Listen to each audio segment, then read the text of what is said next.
بدون مقدمات هقدم معاكم النهارده طريقه للكرشه تحفه، هتنبهروا بطعمها زي ما انا انبهرت بيها كده.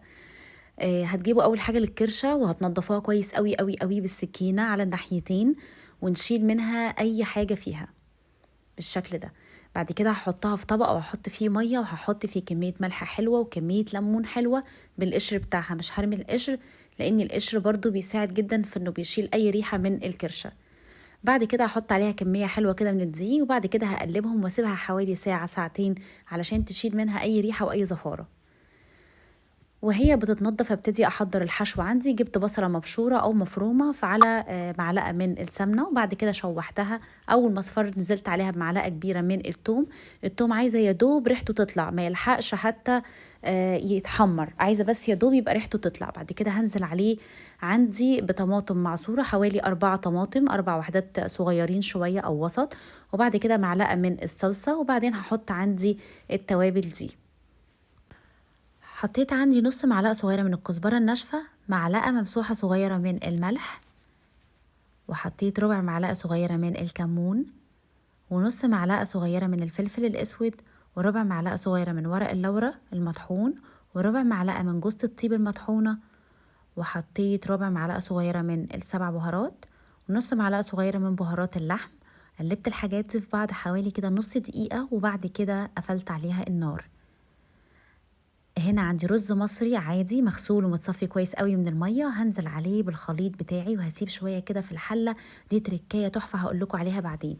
هنا عندي ربع كيلو من اللحمه المفرومه النيه، وهنا عندي الخضار اللي هي الخضره بتاعه المحشي، شبت وبقدونس وكزبره، وعندي شويه نعناع مفرومين كده، دول بيدوا طعم تحفه، حوالي كده قد معلقه كبيره، بيدوا طعم بجد خطير ما تستغنوش عنها. وهنا عندي رشه شطه بسيطه قوي بحيث ان طعم الشطه ما يبانش، بس في نفس الوقت هتديني تيست حلو قوي. ودي معلقه من الزيت، وهبتدي اقلب الحاجات الحلوه دي مع بعض. بعد كده جبت عندي هنا الكرشة وابتديت أقطعها. ده كده تجويف واخد تجويف لوحده، فابتديت أقطعه. أنا بقطعها على حسب شكل الكرشة نفسها. بعد كده هنا عندي دي قعدت كده أعدل فيها، هاخد الزيادة أقطعها. الزيادة دي طبعا مش هرميها. طبعا الكرشة أنا هنا كنت غسلتها وصفيتها من المنقوع اللي احنا نقعناها فيه، وبعدين عملتها كده عندي بالشكل ده. هجيب اول واحدة اللي هي كانت كأنها كيس، وهبتدي احشيها من المحشي الجميل بتاعي ده، وبعد كده هبتدي ابططها. وعلى فكرة تقدروا تستغنوا عن الطماطم والصلصة في الوصفة دي لو انتوا حابين الكرشة تبقى بيضة، تحطوا كل المكونات بنفس الطريقة بالظبط ما عدا الطماطم. بعد كده هنا عندي خيط وعندي إبرة، وهبتدي اخيط الاول كده، خدت غرزة من جوه علشان اخلي الربطة بتاعة الخيط تبقى من جوه ما تبقاش باينة من بره. وبعد كده هبتدي اخيطها. لما بخيطها بسيب مسافة كده من قدام، مسافة مش كبيرة علشان ما تتهريش عندي وتتقطع وهي بتغلي، وتبقى عندي متثبتة كويس قوي. انا مش هطول عليكم، انا بعد كده هتلاقوني سرعته وقطعت الفيديو في النص، لاني اكيد انا مش هدفي هنا في الفيديو اديكم كورس خياطة، انما انا كان قصدي اصور لكم بس شكلها بيتعمل ازاي. وهنا في الاخر هبتدي اخيطها كده واقفل عليها بغرزتين علشان الخيط ما يفكش. وبعد كده هقطعها بالسكين وابططها نفس فكرة الممبار بحيث ما يبقاش كمية حشو الرز كبيرة، وده شكلها عندي. بعد كده جبت التانية، انا حبيت اوريكم شكل التانية برضو اللي هي بتبقى مفتوحة من كل النواحي. هبتدي امسكها كده واخلي الناحية الناعمة الاول من فوق، وابتدي اخيط كده بالجنب اي خياطة انتوا بتحبوها. بس انا لما خيطت الخياطة دي اللي هي اللي ملفوفة دي زي ما انتوا شايفين ما فكتش معايا خالص، وكانت تحفة حقيقي، يعني كانت كويسة جدا، وبتاخد حبة وقت شوية صغيرين انما النتيجة تستاهل. بعد كده هبتدي اقلبها واخلي اللحية الناعمة من جوه والخشنة من بره، وبعد كده هبتدي احشيها بالحشوة بتاعتي. انا كده قفلت الجنبين بتوعها بالخياطة، وهبتدي اسويها بايدي علشان اشوف اذا كانت محتاجة رز تاني ولا لا، لاني مش بحشيها جدا بالرز، يعني ما ينفعش املاها رز، الرز مش هيستوي ممكن تفرقع. فلازم انا بحشي شويه وابتدي ابطط كده بايديا، وابتدي اشوف في لسه مكان فاضي عايز شويه رز ولا لا. خلاص كده انا قفلت عليها، ابتدي بقى اقفلها من فوق. يعني الهدف عندي ان انا بخيط الكرشه من جميع النواحي. الكرشه دي كانت كرشه خروف، ما كانتش كرشه بقر، كرشه ضاني يعني. هبتدي برضو هنا اخيط واقفل. انا بحاول اسرعه على قد ما اقدر على اساس انكم تاخدوا الفكره، وفي نفس الوقت ما يبقاش الفيديو طويل وممل عليكم. بس كده خلصتها وهبتدي اقفلها، وهنبتدي نعمل بقى كل الكميه بالطريقه دي، وابططها كويس واتاكد انها تمام كده. انا خلصت كل الكميه بتاعتي.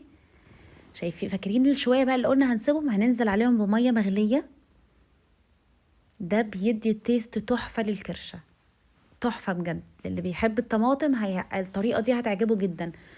طريقه وسطيه، لا هي مسبكه ولا هي ميه بس. بعد كده جبت هنا عندي طاسه سخنت قوي، حطيت فيها معلقه سمن، وحطيت فيها شويه من المستكه وشويه من الحبهان، وبعد كده بصل وتوم، وبعد كده رشيت عليهم شويه فلفل، واكيد هرش الملح طبعا. وبعد كده هقلب الحاجات الجميله دي مع بعض، ولو في ورق لورا احطه لغايه لما السمنه تتطعم وريحتهم تطلع كده وتشم ريحه تحفه. المستكه بتدي طعم خطير للاكله دي، في التشويحه بالذات بتدي طعم تحفه. هبتدي احط الكرشه بتاعتي وهي نيه. اول ما بتحطوها بتكش كده وتاخد الشكل ده. هبتدي بقى احط الكميه كلها. حركه التشويح قبل سلقها حقيقي بتخليها تحفه، سواء هتسلقوها في ميه ساده او بالطريقه اللي انا عملتها معاكم هنا في الفيديو. هتبتدوا تقلبوا من كل النواحي لحد لما تحمر من كل النواحي بتاعتها، تدوها تقليبه كده حلوه. بعد كده هنا عندي برضو حبيت ابهر شويه الحله بتاعتي، حطيت فيها حبهان وملح وفلفل، وحطيت شويه ورق لورا، وما حطيتش تاني بقى لاني خلاص انا حاطه توابل في الحشو، وحاطه توابل وانا بحمرها، وفي اثار حشو بتتسلق فيه ففيها برضو توابل، فكده بكفايه قوي. بعد كده هبتدي اجيب كميه الكرشه عندي واحطها واغطي عليها لغايه لما تستوي. اول ما تاخد غلوه ابتدي اهدي النار شويه واقفل على الحله واسيبها تستوي، تقريبا ممكن تاخد ساعه ونص على حسب ما الكرشه معاكم تستوي. هنا بعد ما خلاص استوت تماما ابتديت اطلعها عندي في الطبق. عايزه اقول لكم ما كانش فيها اي ريحه زفاره نهائيا، كان طعمها بجد خطير. الخضره كانت مخليه طعمها تحفه. طلعت عندي الطبق وزينته، حطيت كده فيه شويه حاجات حرشه كده علشان لزوم الاكل وبتتاكل مع الاكل. يعني حطيت شويه فلفل حراق على شويه كابوتشا، اي حاجه كده انتوا حابين تزينوا بيها، ممكن شويه مثلا مخلل جنبهم بيبقوا تحفه. والطبق اللي في النص ده الصوص اللي انا كنت بغلي فيه، لا هو واخد صلصه بشكلها الرسمي ولا هو ميه بيضه. دي كده تركايه حبيت اعملها، وبغمس كده في الصوص وتاكلوها وبألف هنا. الرز بيطلع مفلفل وبيطلع تحفة، جربوها هتعجبكم جدا. يا ريت اللي اول مرة يشوف القناة بتاعتي يعمل سبسكرايب ويعمل لايك للفيديو ده، وقولوا لي رأيكم في الوصفة، واتمنى ان تجربوها قريب.